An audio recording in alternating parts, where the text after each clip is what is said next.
Marley was dead to begin with. There is no doubt whatever about that. The register of his burial was signed by the clergyman, the clerk, the undertaker, and the chief mourner. Scrooge signed it, and Scrooge's name was good upon any change for anything he chose to put his hand to. Old Marley was dead as a doornail. Mind, I don't mean to say that I know of my own knowledge what there is particularly dead about a doornail. I might have been inclined myself to regard a coffin nail as the deadest piece of ironmongery in the trade.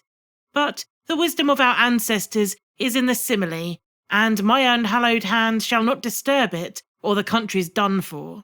You will therefore permit me to repeat emphatically that Marley was as dead as a doornail. Scrooge knew he was dead? Why, of course he did. How could it be otherwise? Scrooge and he were partners for I don't know how many years. Scrooge was his sole executor, his sole administrator, his sole assign, his sole residuary legatee, his sole friend, and his sole mourner. And even Scrooge was not so dreadfully cut up by the sad event, but that he was an excellent man of business on the very day of the funeral, and solemnized it with an undoubted bargain. The mention of Marley's funeral brings me back to the point I started from. There is no doubt that Marley was dead. This must be distinctly understood, or nothing wonderful can come of the story I'm about to relate. If we were not perfectly convinced that Hamlet's father died before the play began, there would be nothing more remarkable in his taking a stroll at night in an easterly wind upon his own ramparts than there would be in any other middle-aged gentleman rashly turning out after dark in a breezy spot, say St. Paul's churchyard, for instance, literally to astonish his son's weak mind. Scrooge never painted out old Marley's name. There it stood, years afterwards, above the warehouse door, Scrooge and Marley.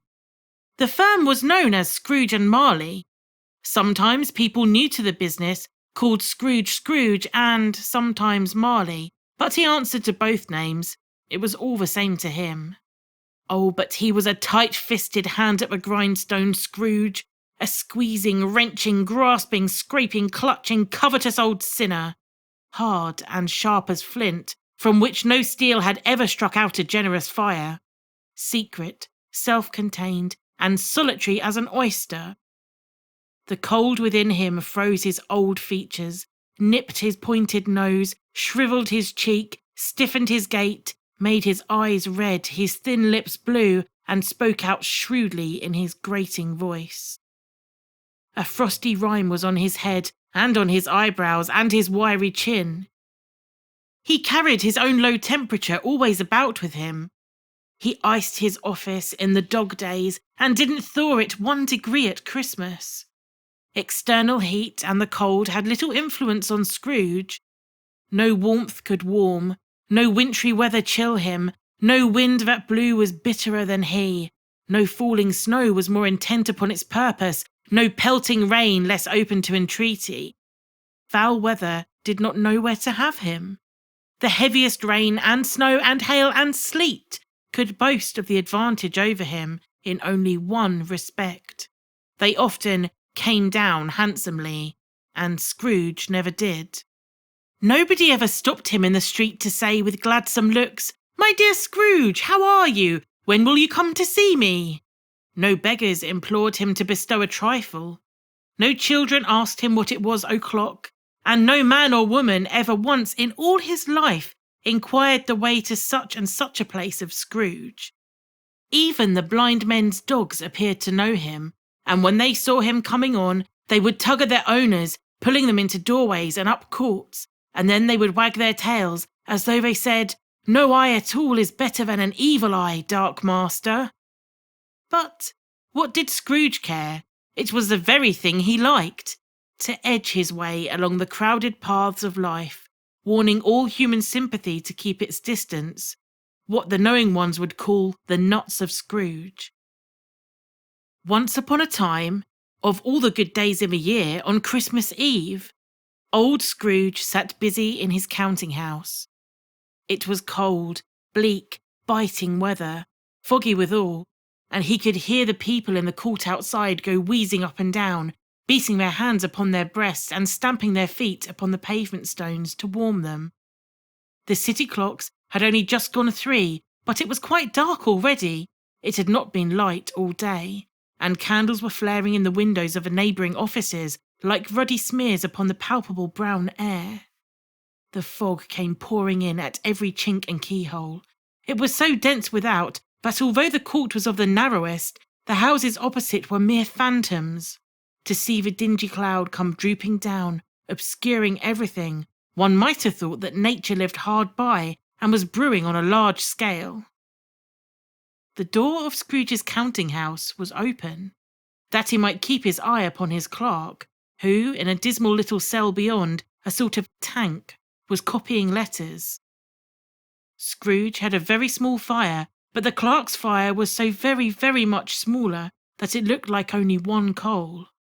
But he couldn't replenish it, for Scrooge kept the coal box in his own room, and so surely as the clerk came in with the shovel, the master predicted that it would be necessary for them to part.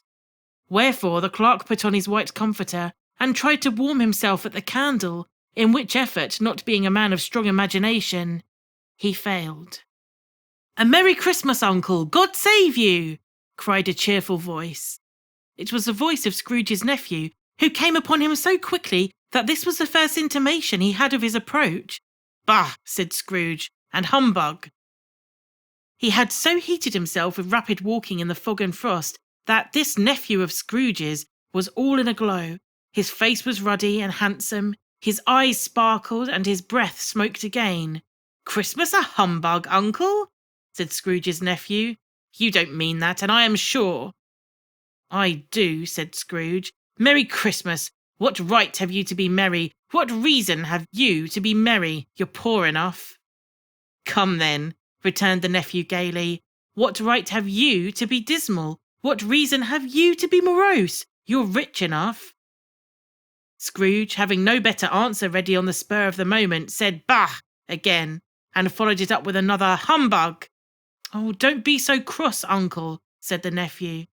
"A Merry Christmas, Uncle! God save you!" cried a cheerful voice. "Ah, what else can I be," returned the uncle, "when I live in such a world of fools as this? Merry Christmas? Out upon Merry Christmas!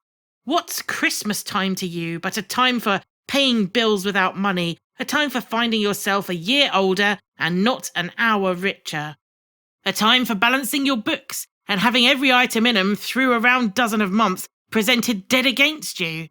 If I could work my will," said Scrooge indignantly, "every idiot who goes about with a Merry Christmas on his lips should be boiled with his own pudding and buried with a stake of holly through his heart. He should." "Uncle," pleaded the nephew. "Nephew," returned the uncle sternly, "keep Christmas in your own way and let me keep it in mine." "Keep it?" repeated Scrooge's nephew. "But you don't keep it." "Ugh, let me leave it alone then," said Scrooge. "Much good may it do you, much good has it ever done you." "There are many things from which I might have derived good, but by which I have not profited, I dare say," returned the nephew. "Christmas among the rest. But I'm sure I've always thought of Christmas time when it's come round, apart from the veneration due to its sacred name and origin, if anything belonging to it can be apart from that, apart from a good time, a kind, forgiving, charitable, and pleasant time. The only time I know of in the long calendar of the year when men and women seem by one to consent to open their shut-up hearts freely and to think of people below them as if they were really their fellow passengers to the grave and not another race of creatures bound on other journeys. And therefore, Uncle, though it has never put a scrap of gold or silver in my pocket, I believe that it has done me good, and it will do me good, and I say, God bless it." The clerk in the tank involuntarily applauded. Becoming immediately sensible of the impropriety, he poked the fire and extinguished the last frail spark forever. "Let me hear another sound from you," said Scrooge, "and you'll keep your Christmas by losing your situation." "You're quite a powerful speaker, sir," he added, turning to his nephew. "I wonder if you don't go into Parliament." "Oh, don't be angry, Uncle. Come, dine with us tomorrow." Scrooge said that he would see him. Yes, indeed he did. He went the whole length of the expression, and said that he would see him in that extremity first. "But why?" cried Scrooge's nephew. "Why?" "Why did you get married?" said Scrooge. "Because I fell in love." "Because you fell in love?" growled Scrooge, as if it was the only one thing in the world more ridiculous than a Merry Christmas. "Good afternoon!" "Nay, Uncle, but you never came to see me before that happened. Why give it as a reason for not coming now?" "Good afternoon," said Scrooge. "I want nothing from you. I ask nothing of you. Why cannot we be friends?" "Good afternoon," said Scrooge. "I am sorry, with all my heart, to find you so resolute. We've never had any quarrel to which I've been a party, but I have made the trial in homage to Christmas, and I'll keep my Christmas humour to the last. So, a Merry Christmas, Uncle." "Good afternoon," said Scrooge. "And a Happy New Year." "Good afternoon," said Scrooge once more. His nephew left the room without an angry word, notwithstanding. He stopped at the outer door to bestow the greetings of the season on the clerk, who, cold as he was warmer than Scrooge, for he returned them cordially. "There's another fellow," muttered Scrooge, who overheard him. "My clerk, with 15 shillings a week and a wife and a family, talking about a Merry Christmas. I'll retire to Bedlam." This lunatic, in letting Scrooge's nephew out, had let 2 other people in. They were portly gentlemen, pleasant to behold, and now they stood with their hats off in Scrooge's office. They had books and papers in their hands, and bowed to him. "Scrooge and Marley's, I believe," said one of the gentlemen, referring to his list. "Have I the pleasure of addressing Mr. Scrooge or Mr. Marley?" "Mr. Marley has been dead these 7 years," Scrooge replied. "He died 7 years ago, this very night." "Ah, we have no doubt his liberality is well represented by his surviving partner," said the gentleman, presenting his credentials. It certainly was, for they had been 2 kindred spirits.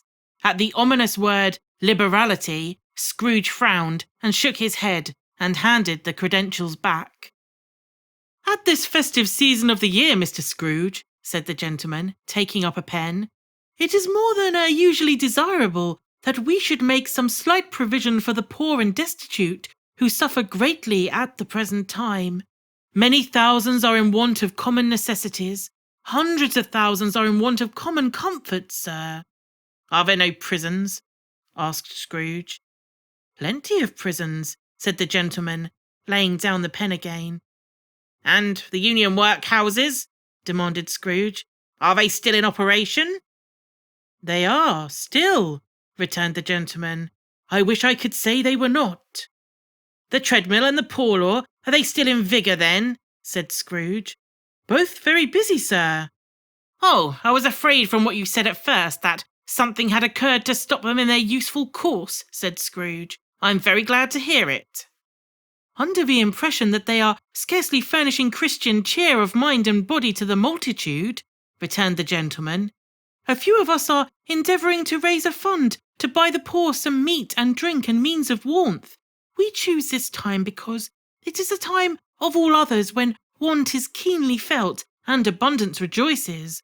What shall I put you down for?" "Nothing," Scrooge replied. "Ah, you wish to be anonymous." "I wish to be left alone," said Scrooge. "Since you ask me what I wish, gentlemen, that is my answer. I don't make merry myself at Christmas, and I can't afford to make idle people merry. I help to support the establishments I have mentioned. They cost enough, and those who are badly off must go there." "Many can't go there, and many would rather die." "If they would rather die," said Scrooge, "they had better do it and decrease the surplus population. Besides, excuse me, I don't know that." "But you might know it," observed the gentleman. "No, it's not my business," Scrooge returned. It's enough for a man to understand his own business and not to interfere with other people's. Mine occupies me constantly. Good afternoon, gentlemen." Seeing clearly that it would be useless to pursue their point, the gentleman withdrew. Scrooge resumed his labours with an improved opinion of himself, and in a more facetious temper than was usual with him. Meanwhile, the fog and darkness thickened so that people ran about with flaring links, proffering their services to go before the horses and carriages and conduct them on their way. The ancient tower of a church, whose gruff old bell was always peeping slyly down at Scrooge out of a Gothic window in the wall, became visible, and struck the hours and quarters in the clouds with tremulous vibrations afterwards, as if its teeth were chattering in its frozen head up there. The cold became intense.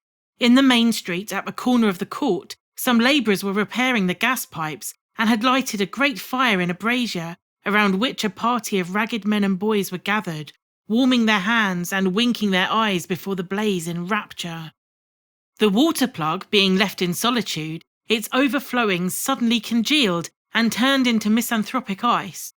The brightness of the shops, where holly sprigs and berries crackled in the lamp heat of the windows, made pale faces ruddy as they passed.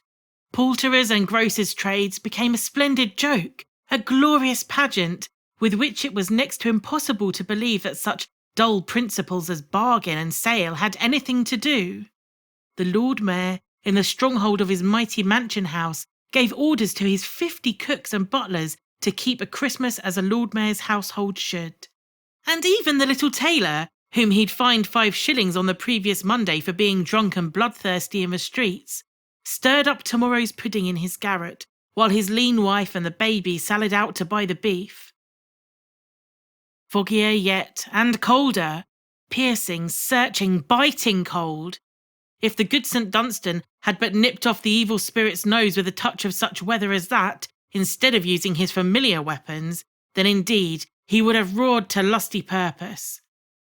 The owner of one such scant young nose, gnawed and mumbled by the hungry cold as bones are gnawed by dogs, stooped down at Scrooge's keyhole to regale him with a Christmas carol, but at the first sound of "God bless you, merry gentlemen, may nothing you dismay," Scrooge seized the ruler with such energy of action that the singer fled in terror, leaving the keyhole to the fog, an even more congenial frost. At length, the hour of shutting up the counting-house arrived. With an ill will, Scrooge dismounted from his stool and tacitly admitted the fact to the expectant clerk in the tank, who instantly snuffed out his candle and put on his hat. "You'll want all day tomorrow, I suppose," said Scrooge. "If convenient, sir." "It's not convenient," said Scrooge, "and it's not fair. If I was to stop half a crown for it, you'd think yourself ill-used, I'll be bound." The clerk smiled faintly. "And yet," said Scrooge, "you don't think me ill-used when I pay a day's wages for no work." The clerk observed that it was only once a year. "A poor excuse for picking a man's pocket every 25th of December," said Scrooge, buttoning his greatcoat to the chin. "But I suppose you must have the whole day. Be here all the earlier the next morning." The clerk promised that he would, and Scrooge walked out with a growl. The office was closed in a twinkling, and the clerk, with his long ends of his white comforter dangling below his waist, for he boasted no greatcoat, he went down an ice slide on Cornhill, and at the end of a lane of boys he did it 20 times in honour of it being Christmas Eve. And then he ran home to Camden Town as hard as he could pelt to play at blind man's buff. Scrooge took his melancholy dinner in his usual melancholy tavern, and having read all the newspapers and beguiled the rest of the evening with his banker's book, he went home to bed. He lived in chambers which had once belonged to his deceased partner. They were a gloomy suite of rooms in a lowering pile of building up a yard, where it had so little business to be that one could scarcely help fancying it must have run there when it was a young house, playing hide and seek with all the other houses, and have forgotten the way out again. It was old enough now, and dreary enough, for nobody lived in it but Scrooge, the other rooms being all let out as offices. The yard was so dark that even Scrooge, who knew its every stone, was fain to grope with his hands. The fog and frost so hung about the black old gateway of the house that it seemed as if the genius of the weather sat in a mournful meditation on the threshold. Now, it is a fact that there was nothing at all particular about the knocker on the door, except that it was very large. It is also a fact that Scrooge had seen it night and morning during his whole residence at that place. Also that Scrooge had as little of what is called fancy about him as any man in the city of London, even including, which is a bold word, the corporation, aldermen and livery. Let it also be borne in mind that Scrooge had not bestowed one thought on Marley since his last mention of his 7 years dead partner that afternoon.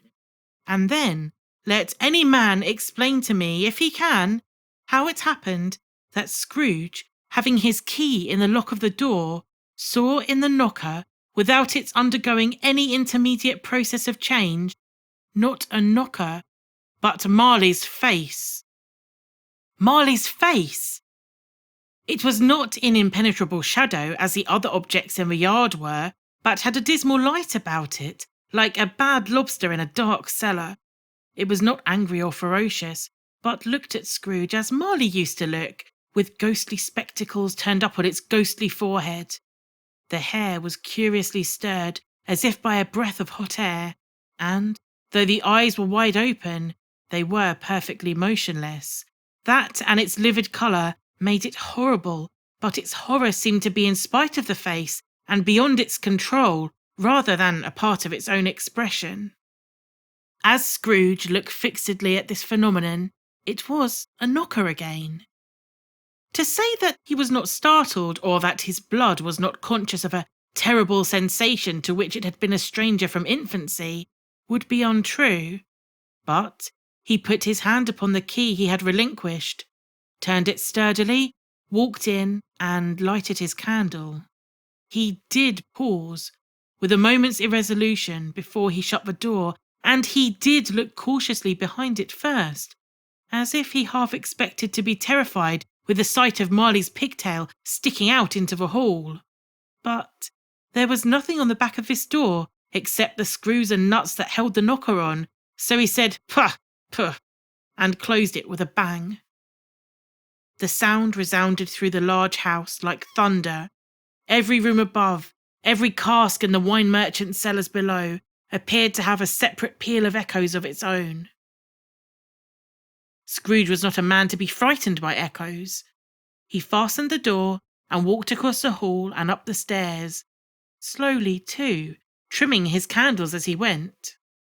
You may talk vaguely about driving a coach and six up a good old flight of stairs, or through a bad young Act of Parliament, but I mean to say you might have got a hearse up that staircase and taken it broadwise with the splinter bar towards the wall and the door towards the balustrades, and done it easy.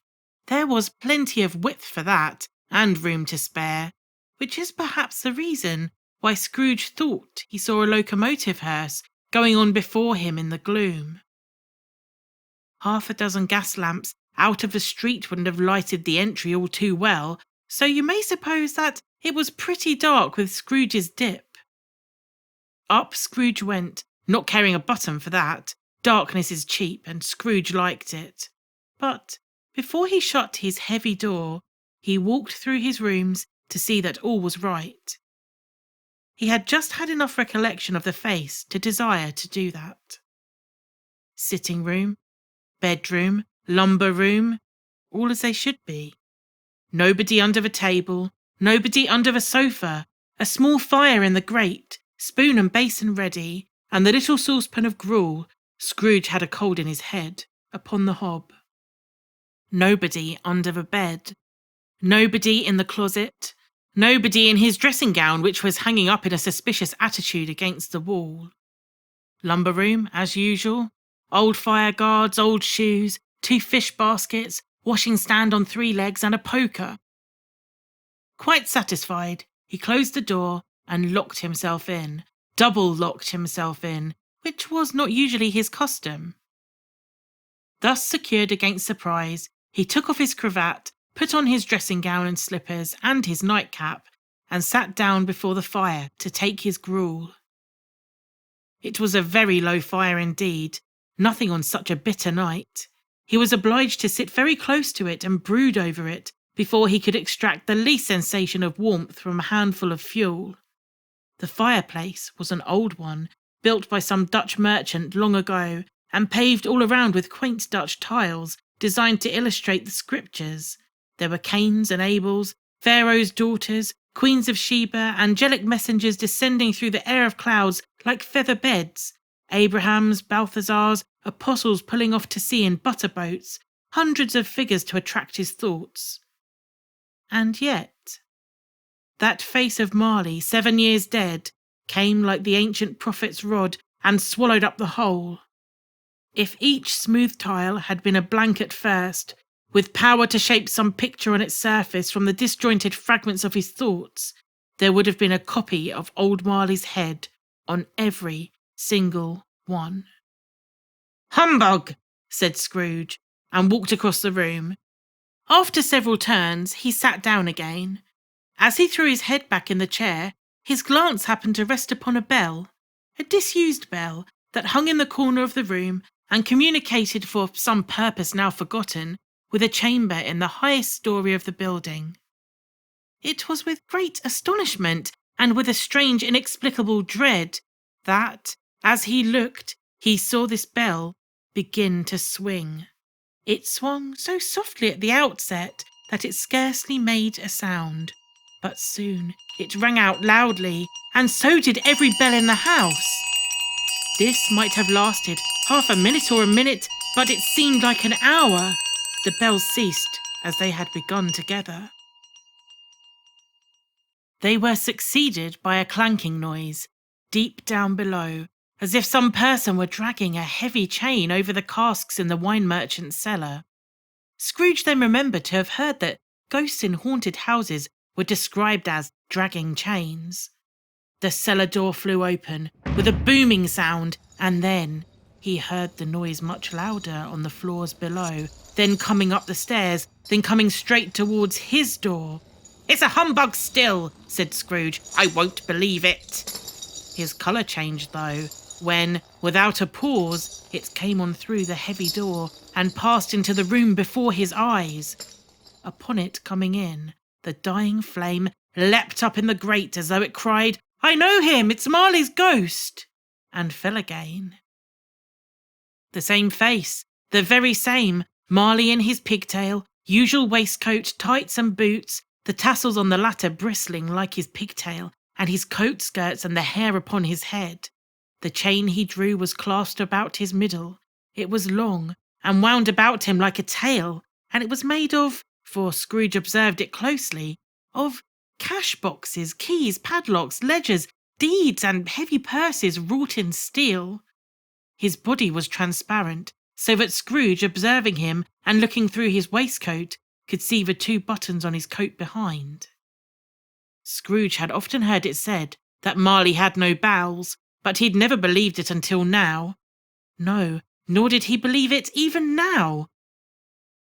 Though he looked the phantom through and through and saw it standing before him, though he felt the chilling influence of its death-cold eyes and marked the very texture of the folded kerchief about its head and chin, which wrapper he had not observed before, he was still incredulous and fought against his senses. "How now?" said Scrooge, caustic and cold as ever. "What do you want with me?" "Much." Marley's voice, no doubt about it. "Who are you?" "Ask me who I was." "Who were you then?" said Scrooge, raising his voice. "You're particular for a shade." He was going to say to a shade, but substituted this as more appropriate. "In life, I was your partner, Jacob Marley." Can you sit down?" asked Scrooge, looking doubtfully at him. "I can." "Do it then."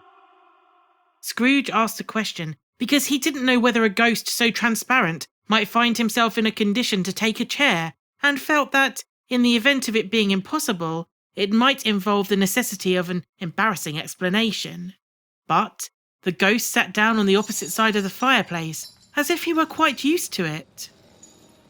"You don't believe in me," observed the ghost. "I don't," said Scrooge. "What evidence would you have of my reality beyond that of your own senses?" "I don't know," said Scrooge. "Why, then, do you doubt your senses?" "Because," said Scrooge, "a little thing affects them. A slight disorder of the stomach makes them cheats. You may be an undigested bit of beef, a blot of mustard, a crumb of cheese, a fragment of an underdone potato. There's more of gravy than grave about you, whatever you are." Scrooge was not much in the habit of cracking jokes, nor did he feel in his heart by any means waggish then. The truth is that he tried to be smart as a means of distracting his own attention and keeping down his terror, for the spectre's voice disturbed the very marrow in his bones. To sit staring at those fixed, glazed eyes in silence for a moment would play, Scrooge felt, the very deuce with him. There was something very awful, too, in the spectre's being provided with an infernal atmosphere of his own. Scrooge could not feel it himself, but this was clearly the case, for though the ghost sat perfectly motionless, its hair and skirts and tassels were still agitated by the hot vapour from an oven. You see this toothpick?" said Scrooge, returning quickly to the change, for the reason just assigned, and wishing, though it were only for a second, to divert the vision's stony gaze from himself. "I do," replied the ghost. "You are not looking at it," said Scrooge. "But I see it," said the ghost, notwithstanding. "Well," returned Scrooge, "I have but to swallow this, and be for the rest of my days persecuted by a legion of goblins, all of my own creation. Humbug, I tell you, humbug!" At this, the spirit raised a frightful cry, and shook its chain with such a dismal and appalling noise that Scrooge held on tight to his chair to save himself from falling into a swoon. But how much greater was his horror when the phantom, taking off the bandage around his head as if it were too warm to wear indoors, its lower jaw dropped down upon its very breast. Scrooge fell upon his knees and clasped his hands before his face. "Mercy, mercy," he said. "Dreadful apparition, why do you trouble me?" "Man of the worldly mind," replied the ghost, "do you believe in me or not?" "I do," said Scrooge. I must. Why do spirits walk the earth, and why do they come to me?" "It is required of every man," the ghost returned, "that his spirit within him should walk abroad among his fellow men and travel far and wide, and if the spirit goes not forth in life, it is condemned to do so after death. It is doomed to wander through the world, oh woe is me, and witness what it cannot share, but might have shared on earth and turned into happiness." Again, the spectre raised a cry and shook its chain and wrung its shadowy hands. "You are fettered," said Scrooge, trembling. "Tell me why." "I wear the chain I forged in life," replied the ghost. "I made it link by link and yard by yard. I girded it on my own free will, and of my own free will I wore it. Its pattern is strange to you?" Scrooge trembled more and more. "Or would you know it?" pursued the ghost. "The weight and length of the strong coil you bear yourself? It was as full and heavy and as long as this 7 Christmas Eves ago.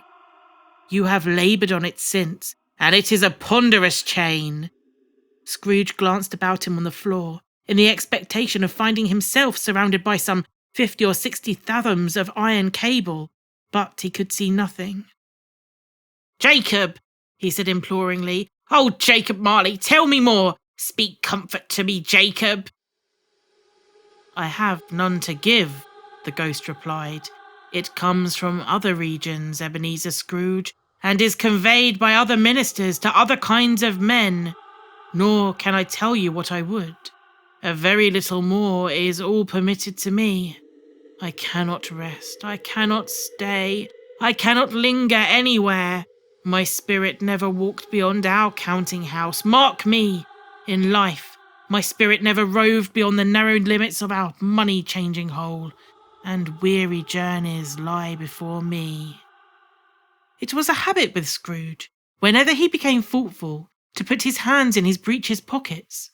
Pondering on what the ghost had said, he did so now, but without lifting up his eyes or getting off his knees. "You must have been very slow about it, Jacob," Scrooge observed in a businesslike manner, though with humility and deference. "Slow?" the ghost repeated. "Yes, 7 years dead," mused Scrooge. "And travelling all the time?" "The whole time," said the ghost. "No rest, no peace, incessant torture of remorse." You travel fast?" said Scrooge. "On the wings of the wind," replied the ghost. "You might have got over a great quantity of ground in 7 years," said Scrooge. The ghost, on hearing this, set up another cry and clanked its chain so hideously in the dead silence of the night that the ward would have been justified in indicting him for a nuisance. "Oh, captive bound and double ironed!" cried the phantom. "Not to know that ages of incessant labour by immortal creatures for this earth must pass into eternity before the good of which is susceptible is all developed. Not to know that any Christian spirit working kindly in its little sphere, whatever it may be, will find its mortal life too short for its vast means of usefulness. Not to know that no space of regret can make amends for one's life's opportunities misused, yet such was I, oh, such was I." "But you were always a good man of business, Jacob," faltered Scrooge, who now began to apply this to himself. "Business?" cried the ghost, wringing its hands again. "Mankind was my business. The common welfare was my business. Charity, mercy, forbearance, and benevolence were all my business. The dealings of my trade were but a drop of water in the comprehensive ocean of my business." It held up its chain at arm's length, as if that were the cause of all its unavailing grief, and flung it heavily on the ground again. "At this time of the rolling year," the spectre said, "I suffer most. Why did I walk through crowds of fellow beings with my eyes turned down, and never raise them to that blessed star which led the wise men to a poor abode? Were there no poor homes to which its light would have conducted me?" Scrooge was very much dismayed to hear the spectre going on at this rate, and began to quake exceedingly. "Hear me!" cried the ghost. "My time is nearly gone." "Oh, I will," said Scrooge. "But don't be hard upon me. Don't be flowery, Jacob, pray." "How is it that I appear before you in a shape that you can see? I may not tell. I have sat invisible beside you many and many a day." It was not an agreeable idea. Scrooge shivered and wiped the perspiration from his brow. "That is no light part of my penance," pursued the ghost. "I am here tonight to warn you that you have yet a chance and hope of escaping my fate. A chance and hope of my procuring Ebenezer." "You were always a good friend to me," said Scrooge. "Thank ye." "You will be haunted," resumed the ghost, "by 3 spirits." Scrooge's countenance fell almost as low as the ghost had done. Is that the chance and hope you mentioned, Jacob?" he demanded in a faltering voice. "It is." I think I'd rather not," said Scrooge. "Without their visits," said the ghost, "you cannot hope to shun the path I dread. Expect the first tomorrow, when the bell tolls 1. I couldn't take 'em all at once and have it over and done with, Jacob?" hinted Scrooge. "Expect the second on the next night of the same hour, the third upon the next night, when the last stroke of 12 has ceased to vibrate. Look to see me no more, and look to that for your own sake you remember what has passed between us." When it had said these words, the spectre took its wrapper from the table and bound its round head as before. Scrooge knew this by the smart sound its teeth made when the jaws were brought together by the bandage. He ventured to raise his eyes again, and found his supernatural visitor confronting him in an erect attitude, with its chain wound around him and about its arm. The apparition walked backwards from him, and at every step it took, the window raised itself a little, so that when the spectre reached it, it was wide open. It beckoned Scrooge to approach, which he did. When they were within 2 paces of each other, Marley's ghost held up its hand, warning him to come no nearer. Scrooge stopped, not so much in obedience as in surprise and fear, for on the raising of the hand, he became sensible of confused noises in the air. Incoherent sounds of lamentation and regret, wailings inexpressibly sorrowful and self-accusatory. The spectre, after listening for a moment, joined in the mournful dirge and floated out upon the bleak night. Scrooge followed to the window, desperate in his curiosity. He looked out. The night air was filled with phantoms, wandering hither and thither in restless haste and moaning as they went. Every one of them wore chains like Marley's ghost. Some few, they might be guilty governments, were linked together. None were free. Many had been personally known to Scrooge in their lives. He had been quite familiar with one old ghost who, in a white waistcoat with a monstrous iron safe attached to its ankle, cried piteously at being unable to assist a wretched woman with an infant, whom it saw below on a cold doorstep. The misery with them all, clearly, was that they sought to interfere for good in human matters and had lost the power forever. Whether these creatures faded into mist or mist enshrouded them, he could not tell, but they and their spirit voices faded together, and the night became as it had been when he walked home. Scrooge closed the window and examined the door by which the ghost had entered. It was double locked, as he had locked it with his own hands, and the bolts were undisturbed. He tried to say humbug, but stopped at the first syllable. And being from the emotion he had undergone, or the fatigues of the day, or his glimpse of the invisible world, or a dull conversation of the ghost, or the lateness of the hour, much in need of repose, went straight to bed without undressing, and fell asleep upon the instant.